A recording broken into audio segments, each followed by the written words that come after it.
আজ নওশাদ সিদ্দিকীর সাংবাদিকদের মুখোমুখি হলে তাকে এ টিম বি টিম নিয়ে প্রশ্ন করা হয়। সে প্রসঙ্গে তিনি জানান, আগে তৃণমূলের লোক বলতো আমরা বিজেপির টিম, এখন বিজেপির লোক বলছে আমরা তৃণমূলের বি টিম। তিনি আরো কি বললেন শুনে নেব।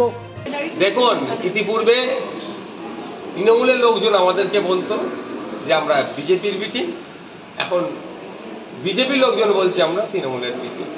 তাহলে আমার প্রশ্ন এখানে, তৃণমূলের এ টিম কোনটা আর বিজেপি এ টিম কোনটা? নাহলে আমরা বি টিম, তার কথা তর্কের খাতির আমি বললাম। তো এ টিমগুলোকে আগে খুঁজে বার করতো।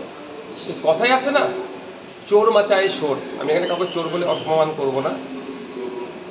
আমাদের গ্রাম্য ভাষায় একটা কথা আছে, গ্রামে আগে চোর পড়লে গ্রামের মানুষ উঠে গেলে চোর চোর চোর বলে চিৎকার করতো, ওর মধ্যে চোরও চোর চোর করতে করতে বেরিয়ে পালাতো।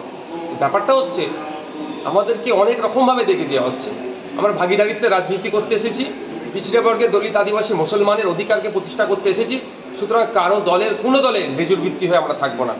আমরা আমাদের অধিকারের জন্য গণতান্ত্রিক প্রক্রিয়ায় সর্বোচ্চ চেষ্টা করি।